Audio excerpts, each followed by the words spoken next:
राम जय जय राम। श्री राम जय जय राम। श्री राम जय जय राम। श्री राम जय जय राम। श्री राम जय जय राम। श्री राम जय जय राम। श्री राम जय जय राम। श्री राम जय जय राम। श्री राम जय जय राम।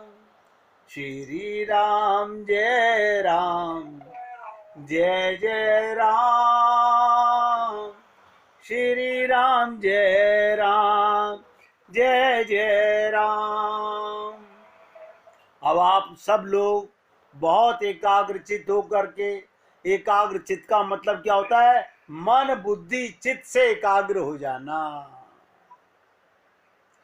ध्यान दीजिएगा, एक दिन सुग्रीव ने भगवान राम को अपना संस्मरण सुनाते हुए कहा कि बाली के जीवन में सर्वनाश लाने वाली यही गुफा है। पढ़कर बड़ा अटपटा लगता है कि ऐसे अपराज्य योद्धा का सर्वनाश एक गुफा कर देती है। देखिएगा बाली के पास कितनी शक्ति थी। ऐसा योद्धा जिसने रावण को 6 मास तक अपनी काख में दबाए रखा और तीनों लोकों में घूमता रहा, लेकर के उसे ढिंढोरा पीटता रहा, देखो रावण को मैंने विजय प्राप्त कर ली है। ऐसा विजेता बाली भी, ये जो गुफा है चौथी अहंकार की, उसका भी सर्वनाश यहीं पर होता है। ऐसे अपराजय जिसपे कोई विजय प्राप्त नहीं कर पाया था, सर्वनाश एक गुफा का कर देती है। आप जानते हैं बाली रावण को पराजित कर चुका, उसने दुंदुभी को, राक्षस दुंदुभी को हरा दिया। एक और दैत्य था जिसके मन में बाली से लड़ने की इच्छा आई, उसका नाम था मायावी राक्षस। मायावी राक्षस, उसने सोचा हम लड़कर तो बाली को नहीं हरा सकते। ध्यान से सुनिएगा, मायावी राक्षस ने सोचा हम लड़कर तो बाली को नहीं हरा सकते, पर यदि मैं आधी रात को बाली को चुनौती दूं, क्योंकि बंदर रात्रि के समय बाहर नहीं निकलते। आपने कभी बंदरों को बाहर घूमते नहीं देखा होगा रात में? रात में बंदर बाहर नहीं निकलते।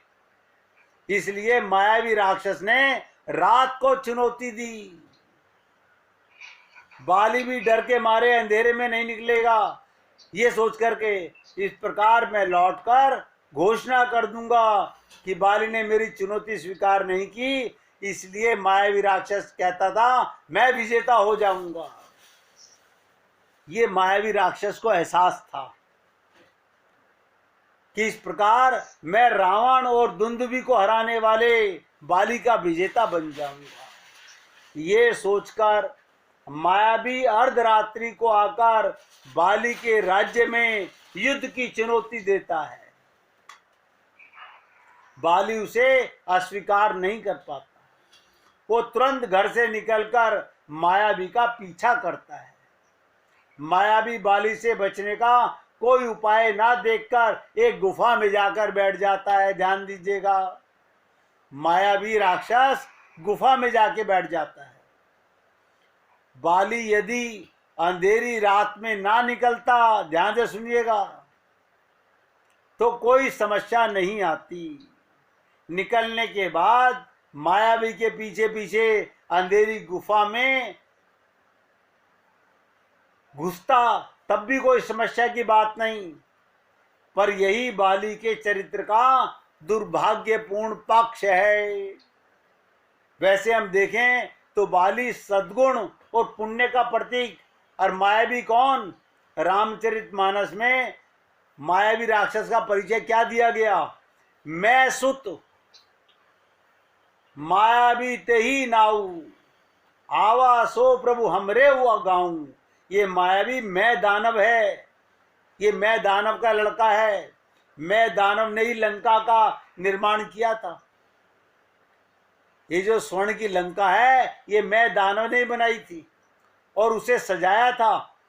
अब ये भले ही त्रेता युग की घटना हो, पर आज भी मैं और माया भी हमारे जीवन में विद्यमान है।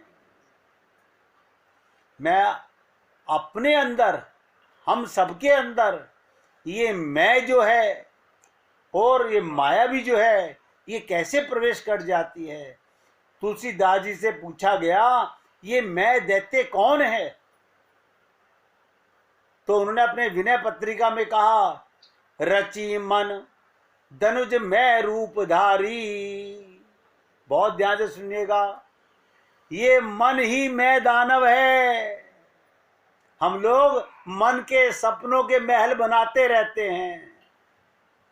एक महल हो सपनों का, ये मन न जाने क्या क्या प्लानिंग करता रहता है।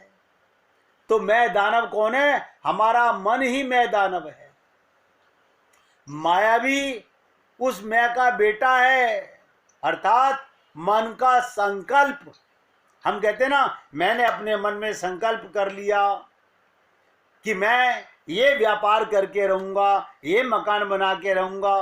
बस ये संकल्प विकल्प ही मन का बेटा। देखिएगा, हमें संकल्प तो करना था हम भगवान को पाके रहेंगे, हमने वो नहीं किया। तो हमारा मन ही मैं दानव है और माया भी उसका बेटा हमारा संकल्प है।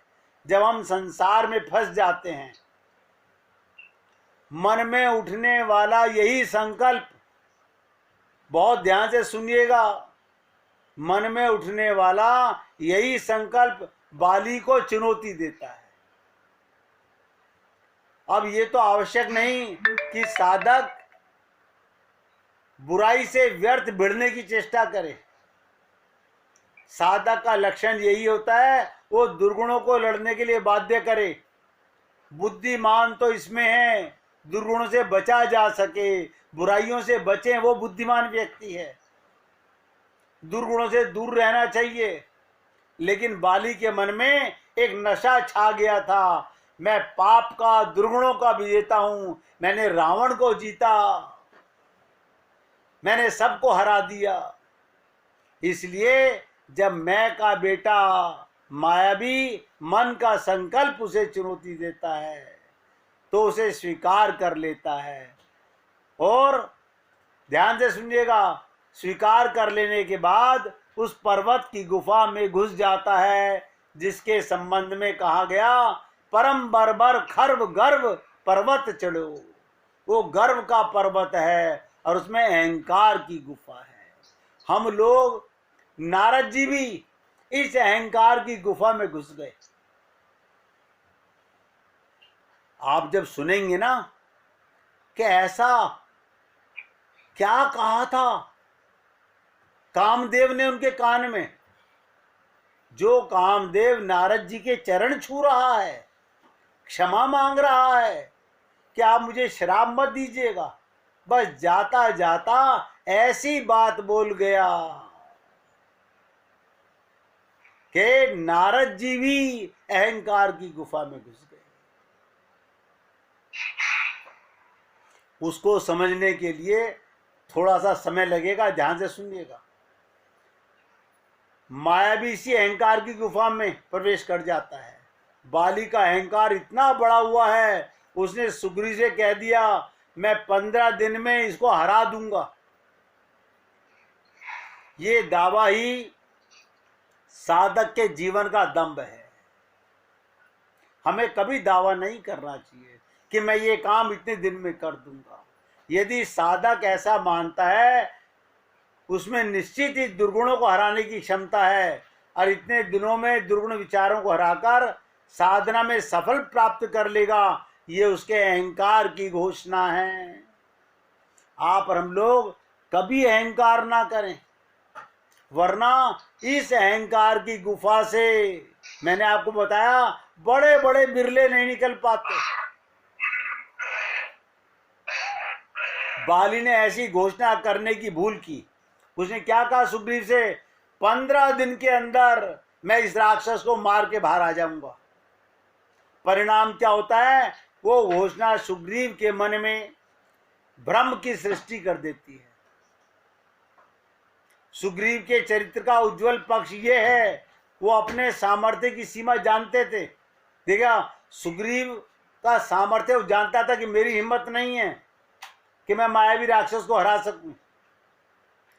ये भक्ति के लिए परम आवश्यक है, हम अपने को दीनहीन माने। सुग्रीव भी तो उस गुफा में बैठ सकता था, सुग्रीव भी उस गुफा में जा सकता था, पर वे नहीं बैठते, क्योंकि वो जानते हैं कि वो अहंकार की गुफा है। भगवान राम ने कमजोर सुग्रीव को तो अपनाया, ताकतवर बाली को नहीं अपनाया, क्योंकि भगवान जानते थे ये बाली अहंकार की गुफा में, अब इसको अहंकार हो चुका है, मैंने मायावी राक्षस को जीत लिया है। उनकी सबसे बड़ी विशेषता है, पूरे जीवन में कभी अहंकार नहीं बने। सुग्रीव की सबसे बड़ी खूबी, ध्यान से सुनिएगा, भगवान क्यों आत्मसात करते हैं सुग्रीव को। सुग्रीव ने कहा, प्रभु जी मैं तो सदा का भगोड़ा हूं, बाली ने मारा मैं भाग गया।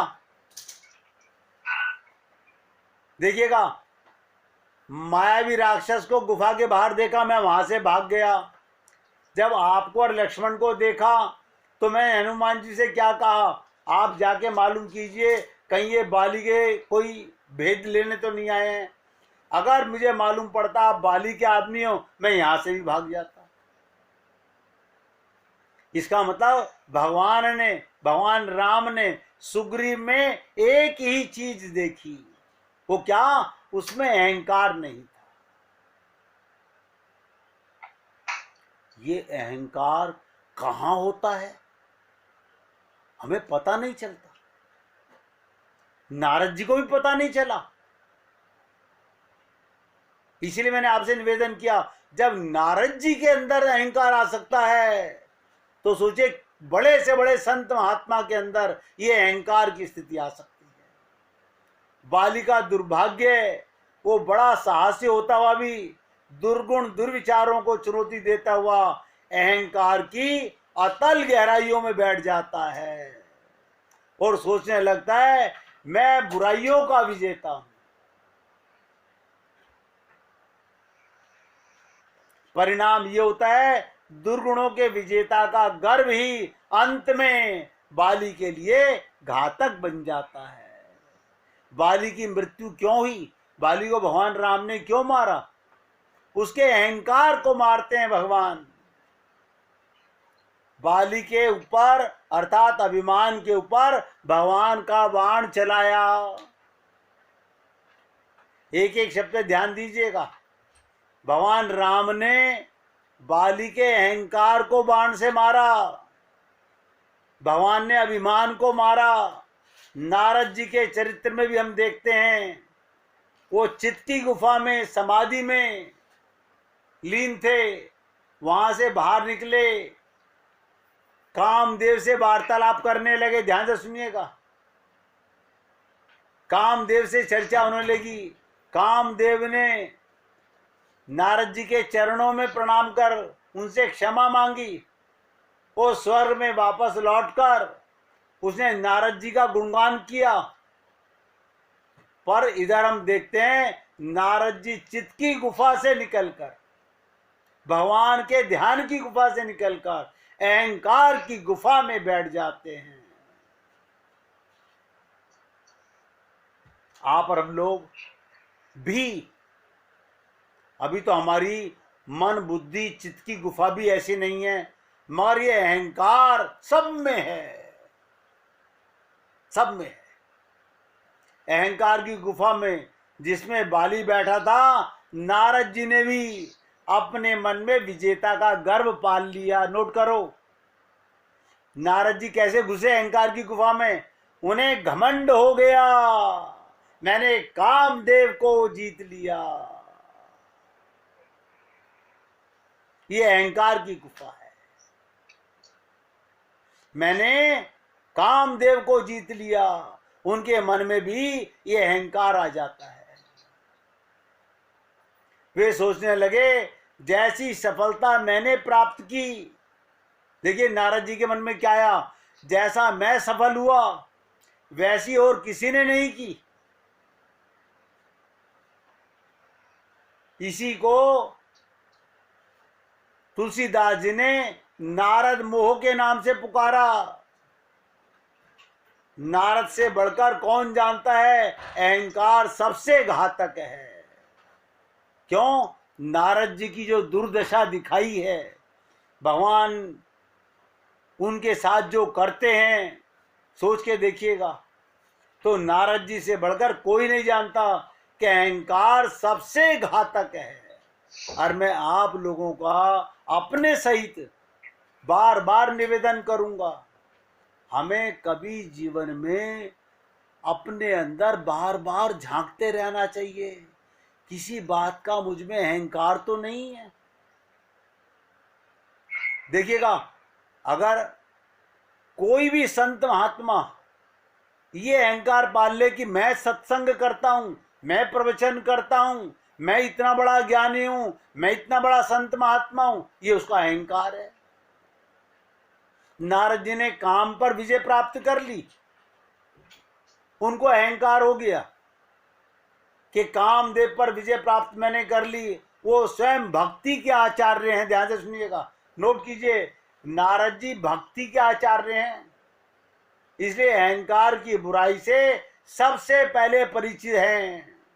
वो जानते हैं, फिर भी उनके मन में ये भाव उठता है, इतना बड़ा कार्य मुझसे पहले किसी ने नहीं किया।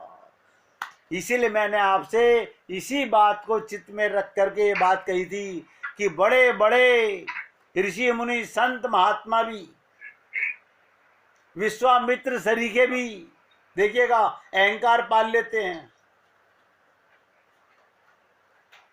और जब उन्होंने अनुभव किया, ध्यान दीजिएगा इस पॉइंट को, जब नारद जी ने अनुभव किया मैंने काम को जीतकर सबसे बड़ी सफलता प्राप्त कर ली, तो उनके मन में पहला विचार क्या आया, चलो अपनी विजय का पताका दूसरों को सुनाए। बाली ने भी यही गलती की थी। बाली ने जब रावण को जीता तो क्या करा, काख में दबा के सब जगह जाके बताने लगे, देखो रावण को मैंने जीत लिया। इसी प्रकार ध्यान दीजिएगा, नारद जी के मन में भी आया, मैं सबको जाके बताऊं, अपनी विजय की बात दूसरों को सुनाऊं और उसका आनंद लूं। जब हम अपने अहंकार का आनंद लेने लगते हैं, जरा दूसरे भी तो जाने मैं कितना बड़ा सफल व्यक्ति हूं, ऐसी प्रवृत्ति अहंकारी के मन में ही आती है। वरना सोचिए, काम ही नारद का विज्ञापन कर रहा था। कामदेव ने क्या करा, जाके स्वर्ग में नारद जी की तारीफ कर रहे हैं कि भैया मैंने अप्सराओं को ले जा करके उनका धर्म भंग करना चाहा, समाधि भंग करनी चाहिए, लेकिन नारद जी सक्सेस नहीं हुए। जाके उन्होंने बताया सबको कि नारद जी के सामने मैं हार गया, कामदेव बता रहा है।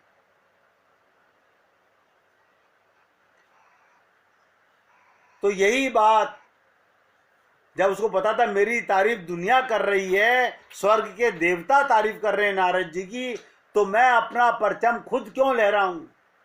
ये अहंकार नारद विज्ञापन कर रहा था, फिर देवता भी कर रहे हैं, फिर नारद जी को आत्मविश्वास हो गया,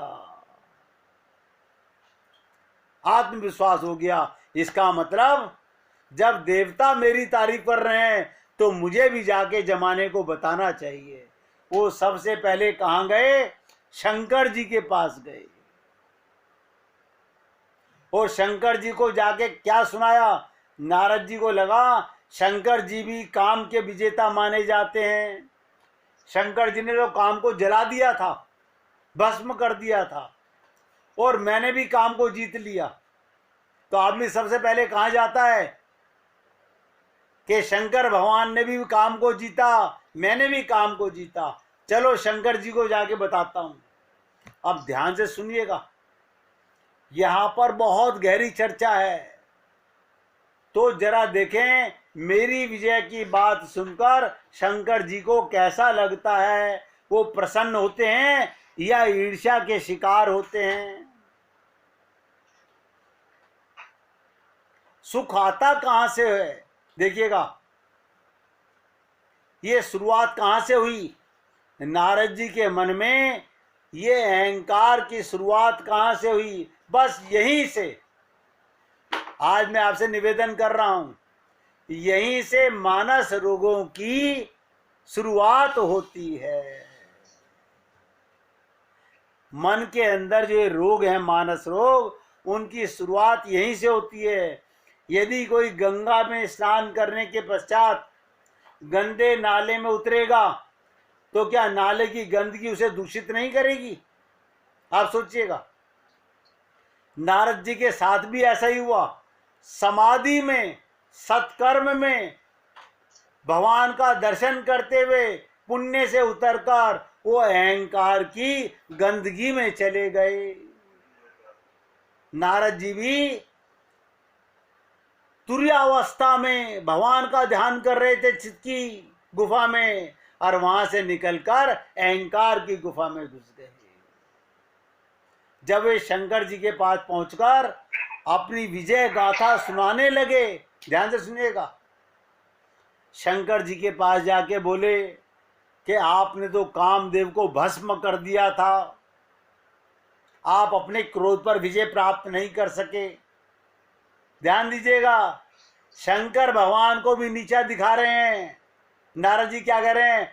आपने अपने क्रोध पर विजय प्राप्त नहीं कर सके, आपने कामदेव को भस्म कर दिया।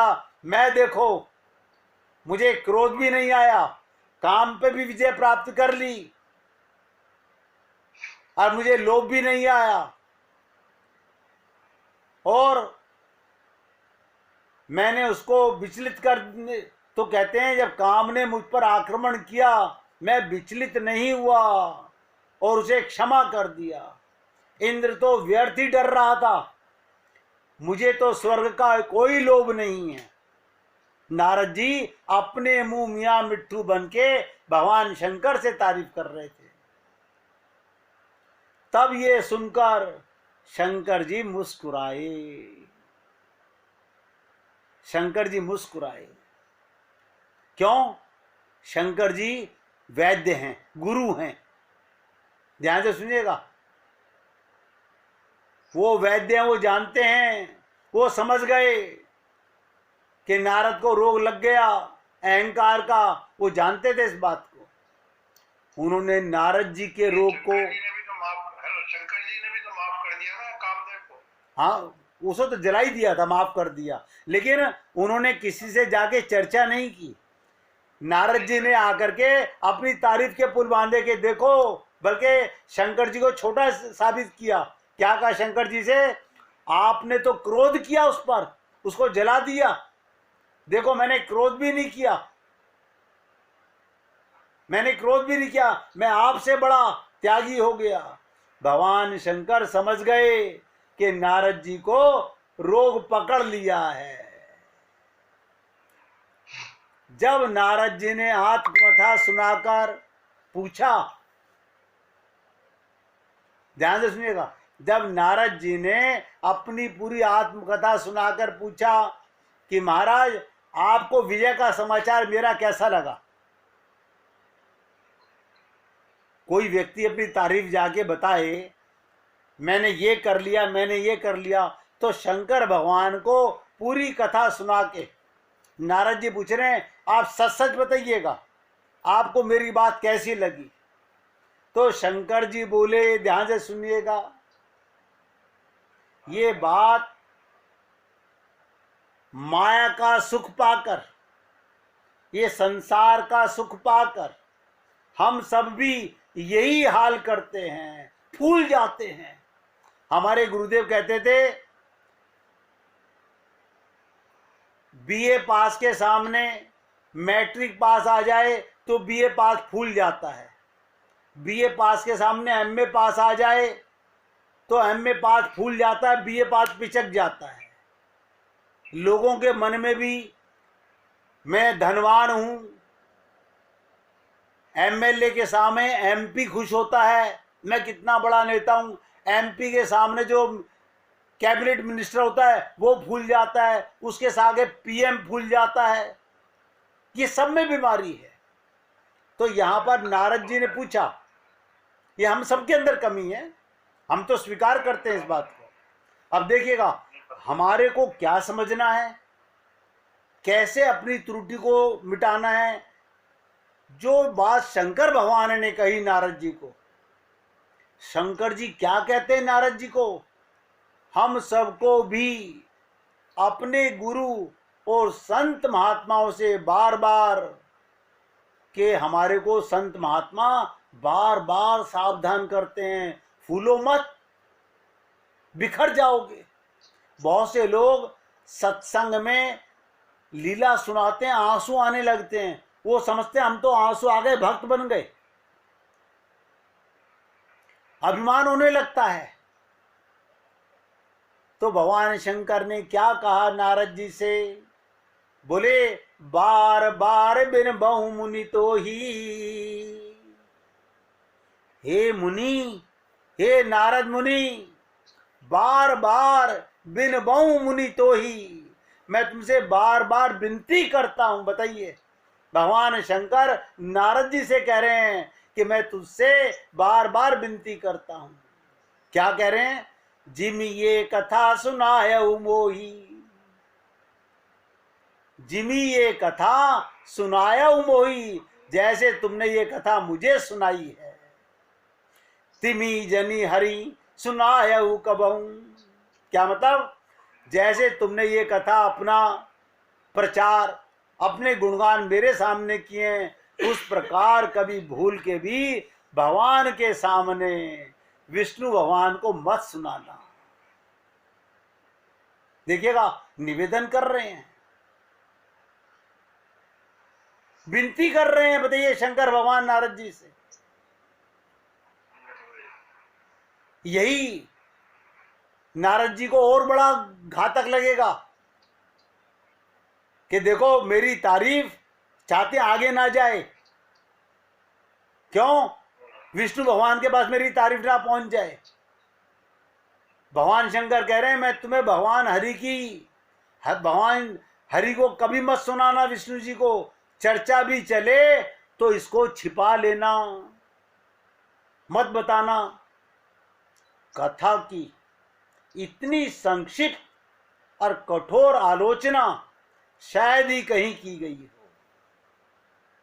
यदि कथा सुनने के बाद कोई ये कह दे फिर किसी को मत सुनाइएगा, इसका अर्थ क्या होता है, यही कि कथा किसी काम की नहीं है। शंकर जी ने सीधे नहीं कहा कि कथा अच्छी नहीं है, अपनी तारीफ खुद मत करो। शंकर जी अपना मित्र मान के कह रहे हैं, शत्रु हो तो सीधे आलोचना कर देते, पर मित्रता में प्रीति की बात कह रहे हैं। शंकर जी ने सोचा कि यदि मैं नारद को सीधे सीधे उनकी बुराई बता दूंगा तो उन्हें कष्ट होगा, इसलिए बात जरा घुमा फिरा करके बताई जाए। पर वे चाहते हैं कि नहीं, नारद का रोग मिटे, इसलिए औषधि की व्यवस्था भी करते हैं। अब मैं आप लोगों को आज की जो बात बताने जा रहा हूं, बहुत एकाग्रता से सुनिएगा, कल यहीं से चर्चा उठाऊंगा। हमारे साथ विडंबना ये है, हम शरीर के रोग के संदर्भ में वैद्य की बात मान लेते हैं, डॉक्टर की बात मान लेते हैं, परहेज कर लेते हैं, लेकिन मन के रोग के संदर्भ में गुरु वैद्य की बात पर विश्वास नहीं करते। मेरा निवेदन है आप लोगों से, नारद जी के साथ ऐसा ही हुआ, उन्हें शंकर की बात नहीं सुहाई। शंकर जी के कहने को आध्यात्मिक दृष्टि से भी देखा जा सकता था। शंकर जी समष्टि अहंकार के देवता हैं, लेकिन नारद जी को लगा कि शंकर जी को मेरी तारीफ अच्छी नहीं लग रही, मैं तो विष्णु भगवान को जाकर जरूर सुनाऊंगा। मैंने इतनी बड़ी विजय प्राप्त की है, इतना बड़ा झंडा लहराया है, ये परचम तो विष्णु भगवान को जाके जरूर सुनाऊंगा। आज मैंने आप लोगों से निवेदन किया, हम क्योंकि अपने को देह मानते हैं, ध्यान दीजिएगा, हम सब अपने को शरीर मानते हैं।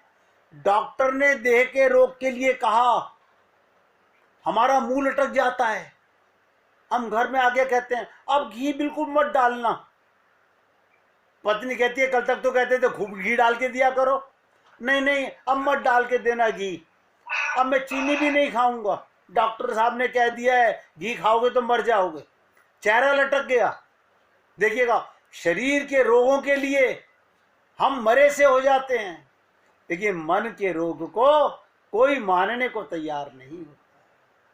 इसीलिए मैंने आपके साथ में ये जो मानस रोगों की चर्चा पकड़ी है, बहुत, जिस दिन हमारे मन के रोग मिट गए तो भगवान तो मिल ही गए। भगवान क्यों नहीं मिल रहे? मन में रोग हैं हमारे। हम बाहर की पूजा से, बाहर की साधना से, बाहर के जप तप व्रत से कुछ नहीं होगा। कैसे नहीं होगा? मन में रहती दुनियादारी, बगुला सा ध्यान लगाते हैं। कितने ही मंदिरों में जाइए, कितनी मन्नतें मांगिए, कुछ नहीं होने वाला। आज यहाँ पर विराम दे रहा हूँ और आप सब लोगों से उम्मीद करता हूँ कि आप